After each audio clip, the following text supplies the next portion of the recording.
Yeah, I mean, real estate is a very, very tough job. It's not easy for new agents, and the market is down right now. So, Joe, tell us exactly what you do. I know you're a motivational speaker. Tell us exactly what you do.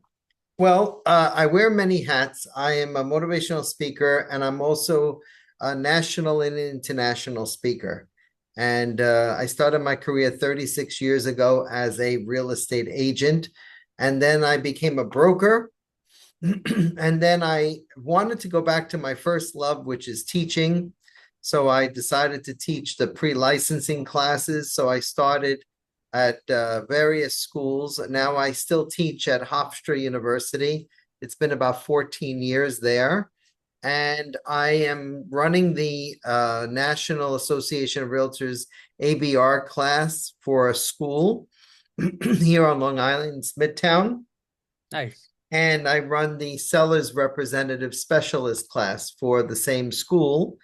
And in the new year, we'll be just running the SRS, and then soon we'll be running the SRES, which is the Senior Real Estate Specialist. So I wear many hats. I'm a speaker, I'm a teacher, I'm a broker, I'm a team leader. I have a team here on Long Island from Suffolk County all the way to Queens, and we cover parts of Brooklyn as well. What is the name of the brokerage? EXP Realty. Okay, so you're a broker slash owner, correct?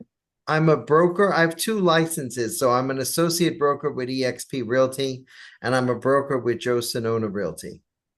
Interesting. And how many agents do you have?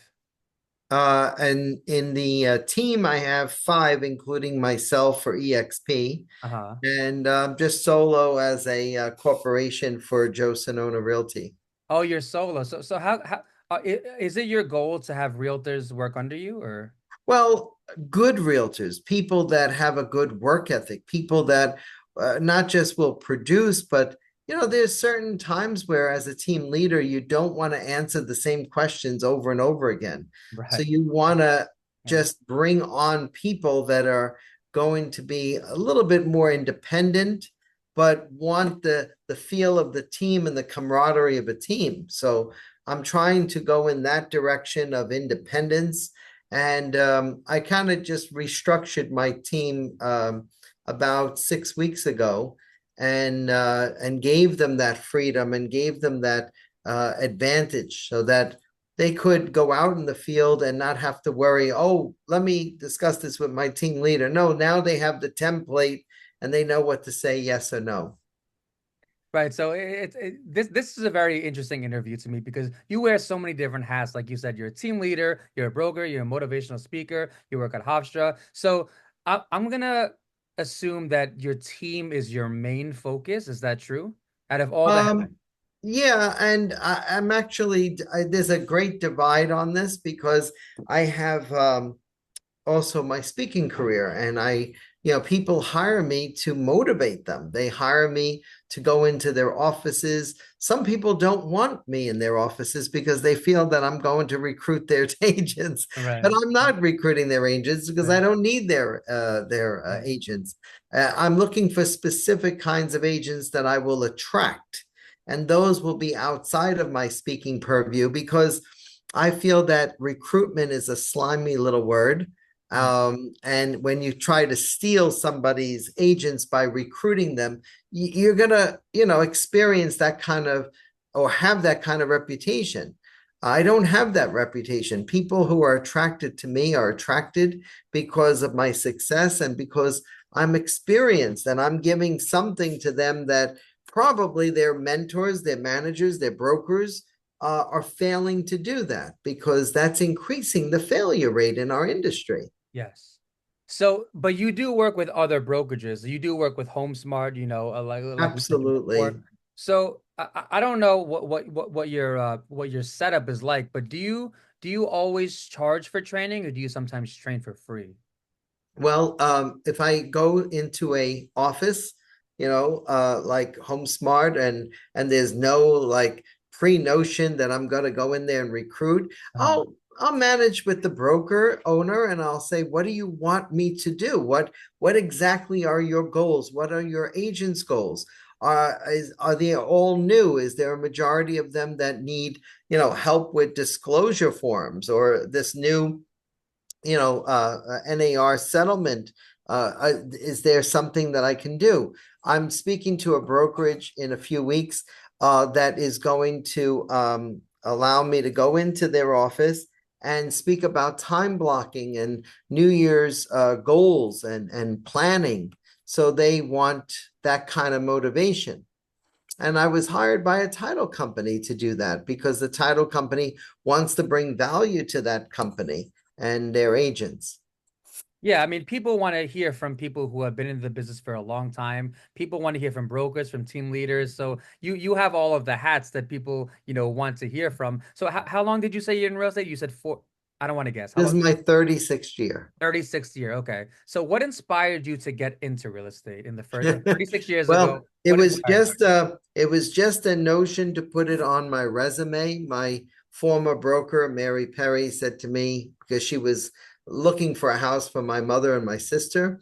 So I would go along with them and try to look for a house. And I liked the business. I liked being part of that. But my intention was never to get into real estate. I was a teacher. I was an English teacher Oh, in you were a middle school. teacher. What grade? Yeah, yeah. So I was teaching in the Bronx at the time, and Wow. there was a lot of stuff that goes on today in the New York City public school system. And at the time, I walked into my classroom and I said to my class to quiet it down. And I had known that the Board of Ed was in the building inspecting all of us and looking and observing all of us. And they had it out for a lot of teachers who were new at the time. They were, like the Department of State has it out for new agents. Well, the Board of Ed had it out for the new teachers. Yep. So I didn't know that by keeping my door open, I was subject to a surprise inspection. And my principal told me always to close the door, and I never closed the door. I always felt that, you know what, I want to show people I have the best class and the best students and the best of everything. So this one day, the kids were out of control. And I walked into the classroom and I said, quiet, quiet, quiet. I went to the back of the classroom to get more order in the classroom. I faced the back of the classroom and I picked up a desk. I picked up actually a chair and I threw it to the side Oh without harming God. any student. No student was harmed in this exercise. And and a loud crash caused them to stop. And I said, "Do I have your attention?" And one of my students went like this. And I turned around and there was the head of the Board of Ed. Don't tell me you got laid off. And what happened was he took me down to the principal's office at the end of the day and he gave me two choices, either to take a leave of absence and go into anger management classes, or I was to quit right then and there. So I didn't quit. I took the leave of absence. And like the poem that Robert Frost writes, two roads Yes. diverged in a wood. And at Yes. that moment, I saw my career going like this. And one was real estate and one was teaching. And I said, well, I already went down the path of being a teacher. Now let me see what it's like to be a real estate agent. And I didn't throw myself in because I was part time. But now I had to step it up and really put my head down and work and as a full-time agent. And it took about 6 months before the wheel started turning. And I went door to door, knocked on every door in my territory here in Long Beach, Nice. and I got 14 listings in 3 weeks. Wow. 14 listings in 3 weeks? Yeah, and I had no idea what I was doing. How did you get 14 listings in 3 weeks? I guess when an area wants to turn over, it's easy to turn over, those listings, those people and convince them that, now is the time to sell. And this was 1989 into 90, so those days there was more inventory than there is now. Yeah, there you And there go. were more motivated sellers Mhm. because you had, a lot more of an economy that was, on the verge of collapse. I got into real estate when, 89, 90, we're still in a recession. Whenever I speak to veterans, it seems like real estate gets harder and harder every year. Would you agree with that? No. You think it gets It's a easier? mindset. That's a mindset. See, for some people, it is harder and harder because they're living and working on a hamster wheel and doing the same things. What you have to do is you have to diversify from what you're doing and make the business fun for yourself. You know, there's so much opportunity out there. There's so many people to make relationships with happen that people often forget that part of the business and focus strictly on the money, and they chase the money. And that's why they say it's harder and harder every year to make money. Well, where is that notion? It's in your mind, you know. So that's a mindset I don't subscribe to. So you think it's all in the mind, and because some people say a down market is not an excuse, like so, and I was speaking to a realtor the other day, and she was saying, well, there is no down market. It's just that some markets advantage the sellers and some advantage the buyers, but there is no such thing as a down market. Would you agree with that? There is no such thing as any market where you can't grab the opportunity. I believe there's opportunity in every market, whether it's on an upswing where the buyers have the competitive advantage Uh, or the sellers have the competitive advantage. I think that transactions happen every day, no matter what kind of market it's in. You know, that's what my business partner has taught me and inspired me mhm, to understand. mhm. And you really have to be um, immune to any type of verbiage or anything that goes into this head. See, we're so conditioned that we see a market that's down that now we want to adapt to that. And then we start talking to ourselves into that. And Right. then, you know, the more negative thoughts that come into a person's head, the more we will become a self-fulfilling prophecy of that. You So I know, think what you're trying to say is you have to think positively as a realtor. You have to always, think positively. always. And listen, these glasses are not rose colored. I see the reality of our market, but I cannot let that market get me down. And I'll give you an example. I, for many years, would say to myself, okay, October comes, the end of October. I've closed all my deals that I made from the summer to now October.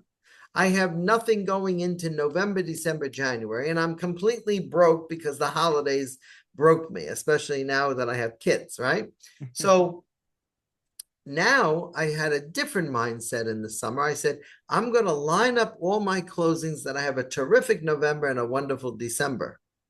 And for the first time in 36 years, the reality of all these closings coming to me in November, December is here. And how did that happen? I changed my mindset. I changed, and you know, it's amazing that one can do something when one wants to do it. Yeah, I think what you're trying to say is different mindsets yield different results, right? Absolutely. If you think And more it's a positive, reset. It's a reset. You know, you have to reset your mindset, you know, so that when you are working in this type of a market, you have to reset yourself and pivot. So if the sales slow down, pivot to the listings. If the listings slow down, you pivot to the rentals. I do a little bit of everything in this business except commercial. I don't like commercial. And and what I do is I make certain that I'm never bored.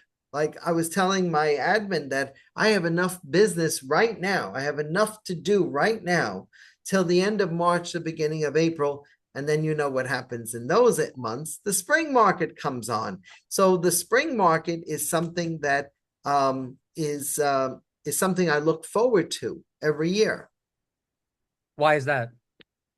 because I know that there's a fresh page, there's a fresh attitude of buyers out there that typically think that the spring market is going to yield them the best results. In fact, it's, you know, the sellers that think twice as much as that. And then what they do is they look forward, they put their houses on the market, and then there's a swell of inventory. You know, in the last couple of years, that hasn't been the case. So what do you do in a case like that? Well, you got to meet more people. You got to get out there and talk to people. As Yep. a matter of fact, you got to get out there right now in the month of November, December, January, February, in the coldest months of the year where people in our industry don't want to work. You're staying home. They stay home, and now the playing field becomes less and less because now Actually, there's more opportunity, you know? I was just listening to a realtor say this the other day. She said that winter is the best because the realtors stay in, just like you said, and then it's less saturated. I was just listening to a realtor say this the other day. So I guess it's a common theme in real estate. Joe, why don't you like commercial? It's a different mindset again, and you have to make sure that you know exactly what you're doing. There are realtors out there that dabble in commercial, but I don't consider them commercial specialists. And then I see the people that are really doing commercial the right way.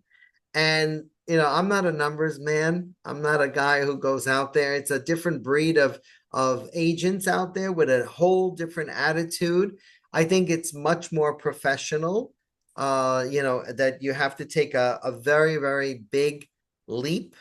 And I think that you shouldn't be doing residential and commercial at the same time. You should just pick your poison and just do it. That's why I picked mine years ago, and I said, you know what? I don't have the patience for this commercial product. I used to list properties, used to rent commercial properties and take 1 month's rent. And to a commercial broker, that's a no-no. That's voodoo. So I said to myself, you know what? Let me be realistic. I want to farm out my commercial business, and I want to pick certain people that know what they're doing. Yeah, they're two different animals. And I also heard that commercial is a lot more political and a lot more who you know. So, Joe, walk us through a normal day in your shoes. What time do you wake up? Coffee or tea? What kind of coffee or tea? Walk us through a normal day. Good question. I start with an hour of power. That hour of power is mine in the morning. I wake up around 6:30. Now, I used to wake up around 5:30. Wow. And then I said to myself, nah, I don't want to do what other Sleep is people important, do. man. But you can't start your hour of power with social media, scrolling through emails. That's business. That's a business thing. And if you're there just scrolling and you're spying on people, then you're really not taking the time for yourself. And you have to create a zen for yourself that is peaceful, that is clear-headed, and prepare yourself to be the best version of yourself for the day. So my hour of power is the most important part of my day because I have a positive attitude and I can greet the public with that attitude. And if you don't start off that, if you don't start praying, journaling, listening to motivational music, motivational words, I listen to the greats of Les Brown, Brian Buffini, Tony Robbins, and I'll put some of that stuff in. If I listen to news as soon as I wake up and the news is depressing me or the weather is depressing me, then I'm going to be that person for the day. So my hour of power is so important. And then I start, at around 9 o'clock to try to get into, okay, are we going to spend an hour of prospecting? And all of this is time blocked in my schedule. I believe time blocking is the key to success.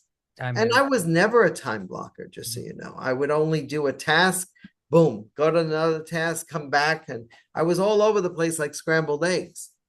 So I figured out that time blocking, if you spend an hour prospecting, an hour doing your weekly newsletter, and that's my day. I have tasks during the day. Showings are in there. Now, if wrenches get thrown in my day, then I know that I have to, if I didn't get to do the newsletter or social media, I got to do it the next day. And I got to keep myself busy for the next day and the next day after that. I work 6 days a week consciously, and I work 7 days a week unconsciously. But in my seventh day, you see, that's reserved for my family. You can't help but pick up the phone, when you're with your family, Yeah, right? yeah, yeah. Church is important, your faith. I believe that there are aspects of my vision board, which is right here, that have to come into play into my business, which is health, wealth, mindset, and relationships. And if you don't have good stuff in all of those four, it's like a wheel or a car that's out of balance and not in perfect Like a alignment. flat tire. Yeah. And if one of those wheels goes out of alignment, the rest of the car cannot function. It's hard. It's a hard balance to keep Yes. them four things together. Yes. And, some people have a different version, financial success, relationships, and spiritual, and then the other is mindset. But mine is more focused on self and self improvement. At 55 years old, I'm not retiring yet, but I have a clear cut, vision of when I'm going to retire from the business. And when I say retire from the business, I say new business. Because who's going to service the 3,000 clients that I have now that are referral business? 3,000. Yeah. Yeah. I'm Wow. very proud. I'm very grateful for them. And, I'm serving the second, third generation of those referrals. Hmm. So we're talking about 3,000, maybe more. And I've watched a lot of my clients die.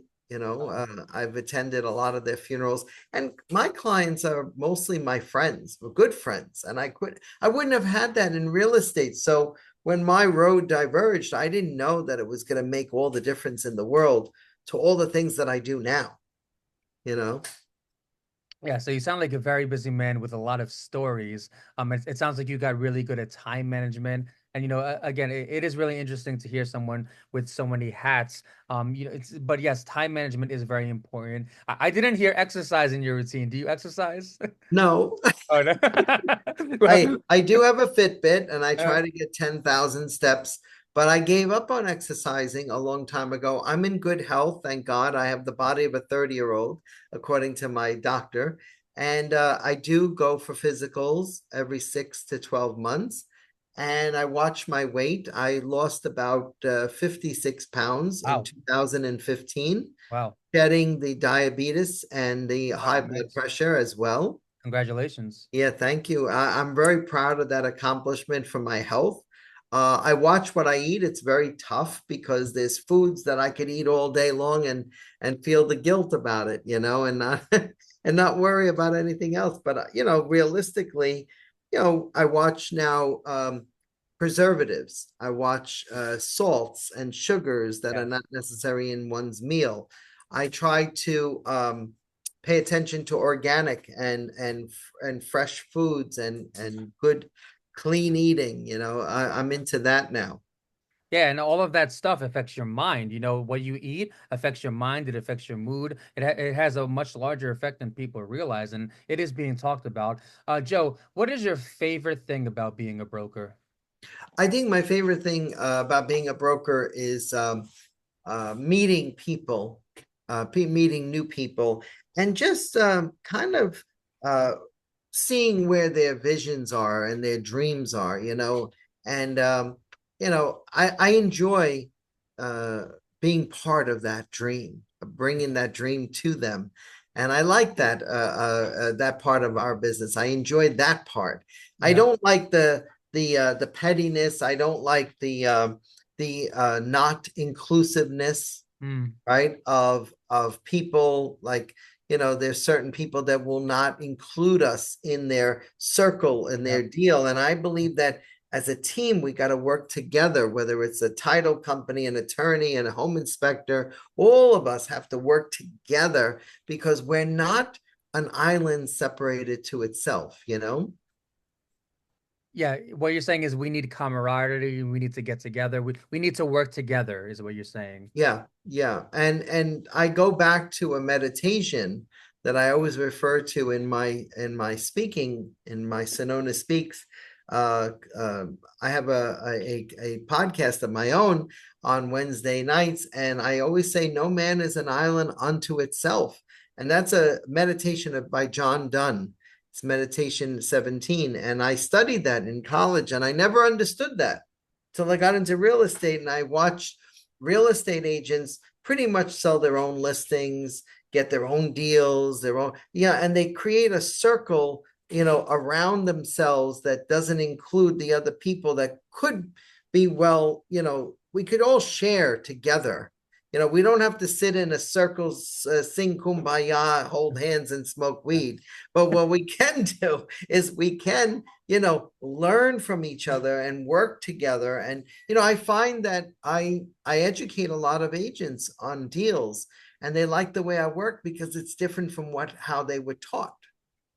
And I like that part of the business as well, is educating other agents and teaching them the good habits, only the good habits. That's one of my mantras in the classroom, is learn only the good habits, because the bad habits are going to, they're not going to give you the longevity of this business that you look for. But the longevity of this business is not to be carried out at 90 years old. It's Yeah. to figure out what exactly you want and when you want to go, and pass that torch to a new generation Yeah. of agents, because a new generation of agents is what we need. And we need to keep on, giving them the opportunity. As veterans in the business, we're not giving them enough opportunity to grow.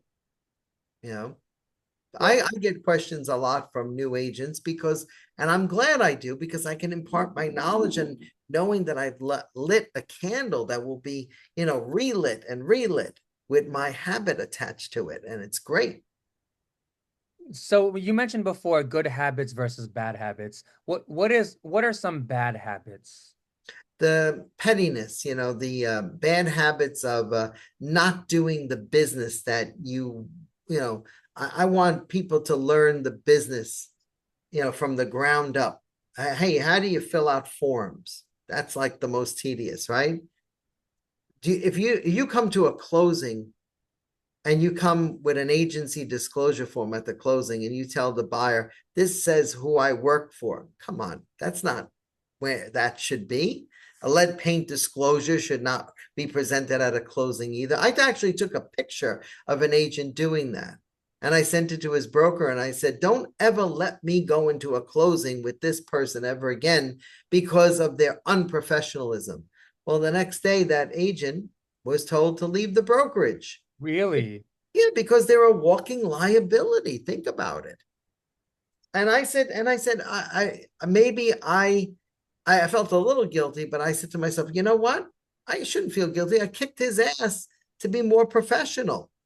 So one of the bad things that I hate is the unprofessionalism, and that's an example of it, Well, he right? was probably new.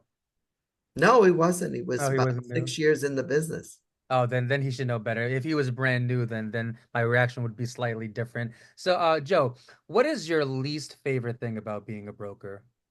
The least favorite thing is having no plan B, and watching a client, pretty much helpless with the deal, and not having a plan B for them. That's the least favorite of mine, because I feel that, clients should always have a plan B in case A fails.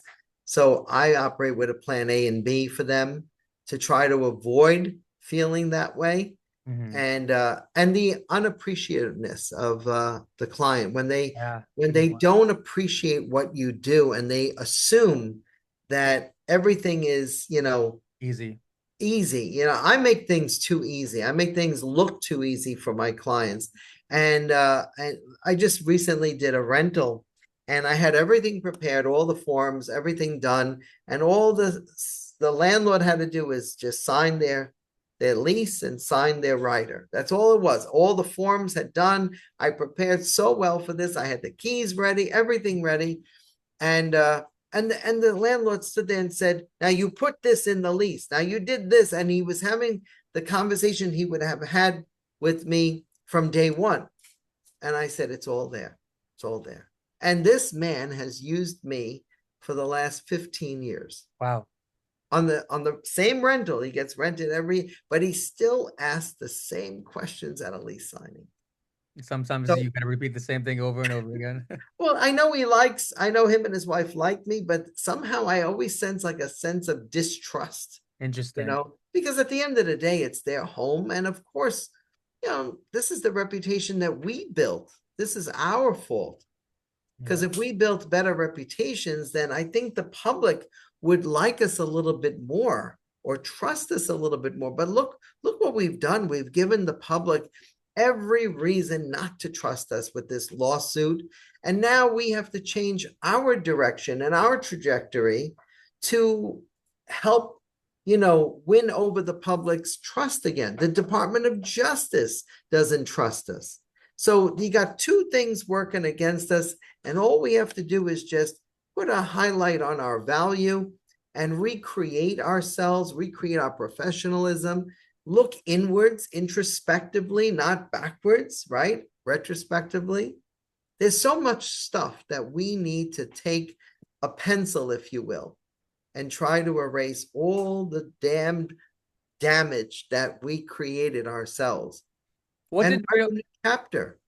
what did realtors do that ruined the reputation? What did we do? I if you ask me about this whole NAR stuff, I think what happened was we kind of got greedy. We didn't disclose who Hmm. we worked for properly. I think we chased money rather than relationships. Interesting. I think that we did more chasing of money than build a nice congruent relationship that could really change the mindset of a buyer or a seller. Think about it. There were two people involved in that relationship, and we failed to meet our own objectives of showing them the best version of ourselves. Interesting. So you think realtors could have done a better job at, maybe building relationships instead of chasing money too much. And that Yeah, that is their perspective. Like for example, how would you respond to people who say that realtors are overpaid? we're not overpaid. If you do the math and you divide it into how many months and hours, you would never make a statement like that ever again. But the I don't feel that way, unfortunate, but I've heard it before. well, if I made $30,000 2 weeks ago on a listing that on a brand new build that I started back in March.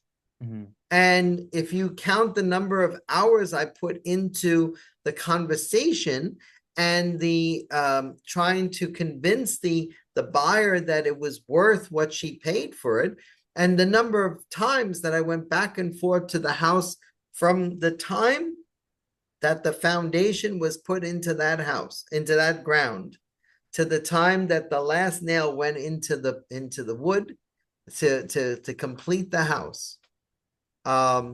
There's nobody realizes how many hours, how much sweat time, Gas money. gas money, about conversations, holding the hand, you know, talking with attorneys and title companies and home inspectors, and how much it takes to kind of bring it all. Sometimes it can be an easier transaction. And I don't want to say easy, but an easier, lighter transaction, especially when a selling agent does some of the work and a listing agent does some of the work. And it's lighter because both agents are working together toward, that common cause. I hate most importantly, I hate out of all of that, that is the people looking at just the commission part and not what we do, the labor part. And I think the labor part is most important, and we deserve to get paid. Yes. Also, we have to deal with a lot of flakes too. A lot of flakes, a lot of buyers who flake. We also have to take a lot of risk. There's a lot of risk in real estate, a tremendous amount of risk. Also, we have to spend a lot of money into the business, which brings me to my next question. Approximately how much per month do you spend into the business? Uh, Probably about, it used to be $8,000 to $10,000 a month. Whoa, Yeah. per Yeah. month? Yeah, because I owned my own company at one point, and I remember that was my budget every month. But if I had to guess now, it's probably half that Wait, what were because, you spending 8 to 10K on? well, I ran a business. So you have supplies, you have admin, you have insurance, you have rent, you know. Office, you have office. How many offices do you have? when I had one office, and that was my budget for the month, 8 to 10,000 a month. Why'd you close the office? It was at the end of 2006, beginning of 2007, that I went from a 4 drawer filing cabinet of closings down to a 1 drawer. And I said, the market is changing. I actually told my fiance, now my wife, at that. And I said, I think it's time to close the office. And she didn't want me to close it. She said, no, don't close it. You're going to close down your reputation. And I said, no, my reputation is something I bring with me. I said, it's just an office and I want to cut the expenses down. And at the time, Remax had approached me, and I, um, I formed an alliance with Remax, and I said, buy me out. And how they bought me out was they gave me 2 years worth of fees that they paid free. So I didn't have to pay rent. I didn't have to pay any type of fees. And that was my buyout.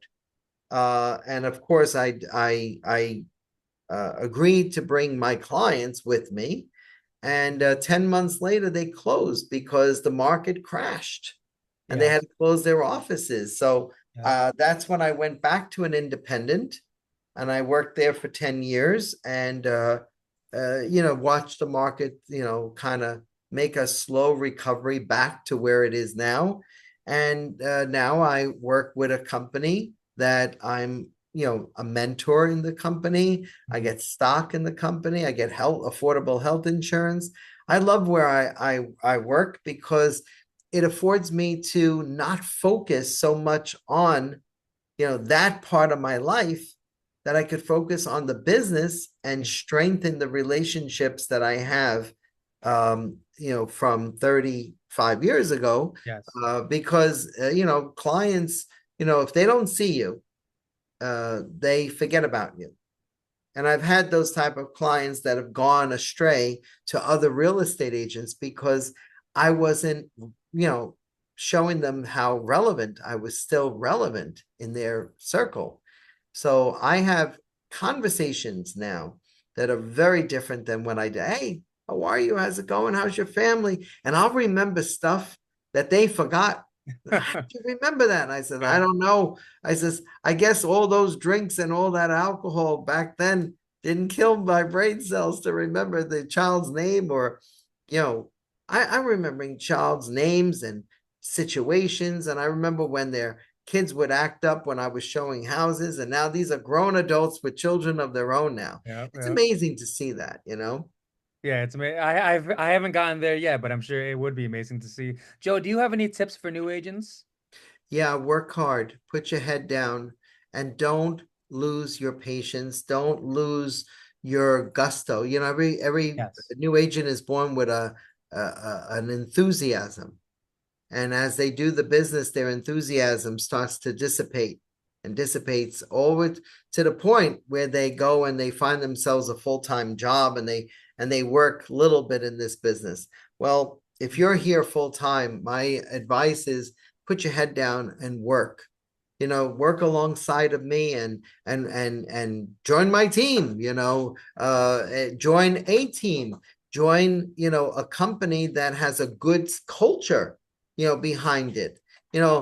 Cultures to me, right? And every company I see out there, right, from a broker perspective, from a trainer perspective, I don't see enough training one-on-one like I got when I was a new agent. Mhm. And you can't just tell the new agent, here, go here and get training, without follow-up. I would follow up with a new agent and say, hey, did you go to that training? And if they